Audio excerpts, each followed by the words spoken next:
பிரியமானவர்களே, இன்றைய காலை பொழுதிலும் கூட இது வானத்தின் வாசல் ஊழியத்தின் மூலம் உங்களை சந்திப்பதில் கர்த்தருக்குள் மிகுந்த சந்தோஷம் அடைகிறேன். என்னை வழி நடத்துகிறவர் யார்? என்னை கரம் பிடித்து நடத்தி செல்கிறவர் யார்? எனக்கு வேண்டிய எல்லா தேவைகளையும் தருகிறவர் யார்? நான் தேவ சமூகத்தில் அமர்ந்திருக்கிறேன். நான் தேவனோடு பேசுகிறேன், வேதம் வாசிக்கிறேன், ஜெபிக்கிறேன், தியானிக்கிறேன், உபவாசிக்கிறேன். எல்லாவற்றையும் தேவனுக்கென்று நான் செய்து கொடுக்கிறேன். ஆனாலும் என்னுடைய வாழ்க்கையில் சில தடைகள் காணப்பட்டு கிடக்கிறதே, சில கோணல்கள் காணப்பட்டு கிடக்கிறதே. என்னை வழிநடத்தி எனக்காக சகாயம் பண்ணி என் கரத்தை பிடிக்கிறவர் யார் என்று சொல்லி அநேகர் தேவ சமூகத்தை நோக்கி பார்த்து கொண்டிருக்கிறீர்கள் அல்லவோ? உங்களை பார்த்துத்தான் ஆண்டவர் சொல்லுகிறார், நான் உங்களை வழிநடத்தக்கூடிய தெய்வம், நித்தமும் நான் உன்னை வழிநடத்துவேன் என்று ஆவியானவர் ஒவ்வொரு குடும்பங்களையும் பார்த்து ஆண்டவர் வாக்கு கொடுத்து கொண்டிருக்கிறார். இன்றைய காலை பொழுதிலும் கூட ஆண்டவர் நமக்கு தரக்கூடிய நல்ல வார்த்தை என்னவென்றால், ஏசாயா 58 அதிகாரம் 11 இவ்வாறாக சொல்லுகிறது, கர்த்தர் நித்தமும் உன்னை நடத்துவார், கர்த்தர் நித்தமும் உன்னை நடத்துவார் என்று அழகான ஒரு வாக்கு தத்தத்தை ஆண்டவர் இன்றைக்கு தந்திருக்கிறார். தெய்வ பிள்ளைகளாகிய உங்களை ஆண்டவர் நித்தமும் வழிநடத்தி கொண்டிருக்கிறார். அவர் நம்மை ஒருபோதும் கைவிடக்கூடிய தகப்பன் அல்ல. எத்தனை ஜனங்கள் ஆண்டவரை நோக்கி பார்க்கிறார்களோ அத்தனை ஜனங்களையும் ஆண்டவர் வழிநடத்தி கொண்டு போய்கொண்டிருக்கிறார். ஒரு நாள் அல்ல, 2 நாள் அல்ல, 3 நாள் அல்ல, ஒரு மாதம் அல்ல, ஒரு வருடம் அல்ல, நித்தமும் உனக்கு குறிக்கப்பட்ட நாள் வரைக்கும் கர்த்தர் உன்னை வழிநடத்தி உனக்கு வேண்டிய அத்தனை தேவைகளையும் தந்து உன்னை போஷிக்கிற தகப்பனைத்தான் நானும் நீங்களும் ஆராதனை செய்து கொண்டிருக்கிறோம். எலியாவை நீங்கள் பார்ப்பீர்களே, ஆனால் ஒரு சில காலம் அவனுக்கு மௌனமாய் இருக்க வேண்டிய சூழ்நிலை இருந்தது. அந்நேரம் வரைக்கும் யார் என்னை போஷிப்பார்? ஆண்டவர் சொல்லிவிட்டாரே, கேரி தாற்றண்டையில் போய் அமர்ந்திரு என்று சொன்ன வார்த்தைக்கு கீழ்ப்படிந்து கேரி தாற்றண்டையில் அமர்ந்து விட்டேன். இனி நான் என்ன செய்வேன்? போஜனத்துக்கு என்ன செய்வேன்? தண்ணீருக்கு என்ன செய்வேன்? என் வாழ்நாள் எப்பொழுது கழிக்கப்படும்? 3.5 வருஷம் அமைதியாயிரு என்று சொன்ன தேவன் இனி என்ன செய்ய போகிறார் என்று பல கேள்விகளோடு அவன் இருந்திருக்கலாம். ஆனால் தெய்வம் ஒரு மனுஷனை நீ இருக்க வேண்டிய இடத்துல இரு என்று சொல்லும் போதே அவர் அவனுக்குண்டான அத்தனையையும் ஆயத்தப்படுத்தி வைத்திருக்கிறார் என்பதை விசுவாசித்து நாம் கர்த்தருடைய வார்த்தைக்கு கீழ்ப்படிந்து நடப்போமேயானால் நம்முடைய வாழ்க்கை மேன்மையாயிருக்கும். எலியாவுக்கு காகத்தினால் 3 வேளையும் ஆகாரத்தை கொடுத்து கேரி தாற்றின் தண்ணீரை குடித்து அவன் வாழ வைத்த தெய்வம் இன்றைக்கு உங்களை பார்த்து சொல்லுகிறார், நீ பயப்படாத, என்னை நடத்துகிறவர் யார்? எனக்கு எப்படி இந்த நாட்கள் போகும்? நான் எப்படி இந்த நாட்களை கடத்துவேன்? நான் எப்படி இந்த நாட்களோடு போராடி ஜெயிப்பேன்? இப்படியெல்லாம் உங்கள் இருதயத்தில் தோன்றி கொண்டிருக்கிறதல்லவோ? ஆண்டவர் சொல்லுகிறார், நீ பயப்படாத, நீ தேவ சமூகத்தில் வந்து அமர்ந்திரு. தேவனுக்குள் நீ இருப்பாயானால் உனக்கு வேண்டிய நன்மைகளை பரலோகம் திறந்து தரும். யாரை கொண்டாயிலும் போஷிப்பதற்கு கர்த்தர் சித்தம் உள்ளவராய் இருக்கிறார். என் பிள்ளையை நான் விருதாவாய் விடுவது இல்லை. அப்பத்துக்கும் தண்ணீருக்கும் நீ இறந்து திரிய மாட்டாய். உன்னுடைய சுக பல ஆரோக்கியத்தை நான் கணக்கில் வைத்திருக்கிறேன். நான் அனுதினமும் உன்னை பார்த்து கொண்டிருக்கிறேன். என் பிள்ளை எனக்காக சுவடெடுத்து ஓடுகிறானே, அவனுக்கு நான் ஏதாயிலும் செய்ய வேண்டும் என்று சொல்லி ஆண்டவர் உன்னோடு பயணித்து கொண்டிருக்கிறார். நீ போகும் வழியிலும் வருகிற வழியிலையும் உன்னோடு கூட வந்து கொண்டிருக்கக்கூடிய தெய்வம் இன்றைக்கு சொல்லுகிறார், நித்தமும் நான் உன்னை நடத்தி கொண்டிருக்கிறேன், நித்தமும் நான் உன்னை நடத்தி கொண்டிருக்கிறேன்.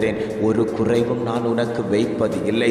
என்னோடு கூட நீ பிரயாணம் பண்ணுவாயானால் அந்த பரம கானானை சென்றடையலாம். உலகம் உனக்கு வேண்டாம். உலகத்தை நோக்கி நீ ஓட வேண்டாம். லோத்துவை நினைத்துக்கொள் என்று ஆண்டவர் சொல்லிக் கொண்டிருக்கிறார். உலகத்தை பின்னிட்டு பார்த்ததினால தன் ஜீவனை இழந்து உப்புத்தூணாய் மாறி நின்றது போல இன்றைக்கு அநேகர்கள் உப்புத்தூணாய் மாறிக்கொண்டிருக்கிறார்கள்.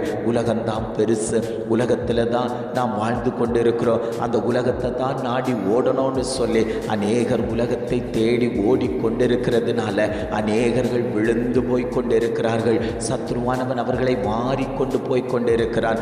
ஆண்டவர் சொல்லுகிறார், முதலாவது தேவனுடைய ராஜ்யத்தையும் அவருடைய நீதியையும் நீ தேடுவாயானால் உன்னுடைய வாழ்க்கையில் ஒரு பெரிய மகிமை உண்டாகும். உன்னுடைய வாழ்க்கையில் ஒரு பெரிய கிருபை உண்டாகும். உன்னுடைய வாழ்க்கை உயர்ந்ததாய் மாற்றப்படும். நீ தோற்று போனவன் அல்ல. நீ தேவ சமூகத்தில் இருந்து கொடுத்து, ஆண்டவரே என்னுடைய காரியத்தை பாரும் என்று சொல்லி கேட்ட போதெல்லாம் உனக்கு மறு உத்தரவு கொடுத்த தகப்பன் இன்றைக்கு உன்னை பார்த்து சொல்லுகிறார், நான் உன்னை நித்தமும் நடத்தி கொண்டிருக்கிறேன். ஒரு குறைவும் இல்லாமல் உன்னுடைய வாழ்க்கையில் எந்த ஒரு குறைவுகளும் வராதபடிக்கு, உன்னுடைய கலசத்தில் அப்பம் தண்ணீர் குறையாதபடிக்கு நான் உன்னை வழிநடத்தக்கூடிய தெய்வத்தை நீ ஒருபோதும் மறந்து விடாதே. நீ ஒருபோதும் மறுதலித்து விடாதே. உனக்கு வேண்டிய நன்மைகளை எல்லாம் கர்த்தர் செய்து வைத்திருக்கிறார். உனக்காக யாவையும் செய்து முடித்து விட்டேன் என்று சொன்னவர் இன்றைக்கு உன்னோடு கூட தான் பேசி கொண்டிருக்கிறார். மகனே, மகளே, நீ பயப்படாதே. நான் உன்னை நித்தமும் நடத்துவேன். நாளைக்கு என்ன நான் செய்வேன்? நாளைக்கு இந்த பிரச்சனை என்னை சூழ்ந்து வந்து கொண்டிருக்குமோ, என்னை நெருக்கி கொண்டிருக்குமோ, கடன்காரர்கள் வருவார்களோ, இந்த வியாதியில தான் நான் பின்தொடர்ந்து நடந்து கொள்ளணுமா? இப்படி பல கேள்விகளோடு நீ இருந்து கொண்டிருக்கலாம். ஆண்டவர் சொல்லுகிறார், உன்னுடைய இருதயத்தை நான் ஆராய்ந்து அறிந்திருக்கிறேன். நீ நினைப்பதற்கு முன்பாகவே உன் எண்ணங்களை, உன் சிந்தனைகளை என் செவிகள் கேட்டாயிற்று.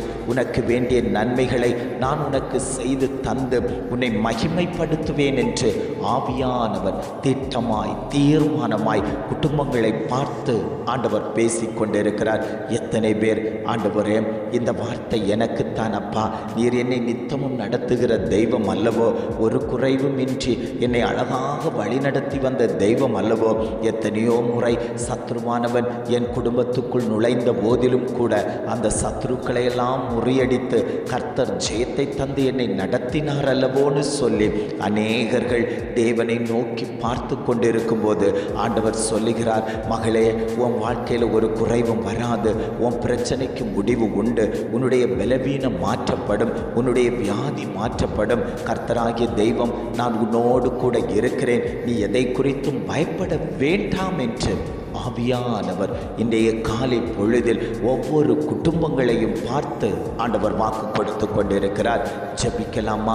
அன்பின் பரலோக பிதாவே, இந்த காலை பொழுதுக்காக நாங்கள் உமக்கு நன்றி செலுத்துகிறோம். ஆண்டவரே, இந்த காலை பொழுதிலும் கூட ஆண்டவர் எங்களுக்கு தந்த நல்ல வார்த்தைகளுக்காக நாங்கள் உமக்கு நன்றி செலுத்துகிறோம். ஆண்டவரே, கர்த்தர் நித்தமும் உன்னை நடத்துவார் என்ற அழகான ஒரு வாக்கு தத்தம் ஆண்டவரே, நீர் எங்களை அனுதினமும் நடத்தி கொண்டிருக்கக்கூடிய தயவுக்காக நாங்கள் உமக்கு நன்றி செலுத்துகிறோம். ஆண்டவரே, என்ன தேவை வேண்டுமோ அதை கேட்கும் போதெல்லாம் கர்த்தர் மன நிறைவோடு, சந்தோஷத்தோடு, ஆசீர்வாதத்தோடு எங்களுக்கு தந்தீங்களே அப்பா, அதற்காக நாங்கள் உமக்கு நன்றி செலுத்துகிறோம். ஆண்டவரே, இம்மட்டும் குறைவில்லாமல் நடத்தினவர் இனியும் நீர் எங்களை குறைவில்லாமல் நடத்தும்படியாய் நாங்கள் ஜெபிக்கிறோம். ஆண்டவரே, நாங்கள் எந்த இடத்திலும் விழுந்து விடாதபடிக்கு கர்த்தருடைய கரத்திலே நாங்கள் அமர்ந்து கொடுக்கக்கூடியவர்களாய் எங்களை மாற்றும்படியாய் நாங்கள் ஜெபிக்கிறோம். ஆண்டவரே, நீர் அப்படியே செய்து விட்டதற்காய் ஸ்தோத்திரம். உம்முடைய நாம மகிமைப்பட்டு விட்டதற்காக நாங்கள் உமக்கு நன்றி செலுத்துகிறோம். ஆண்டவரே,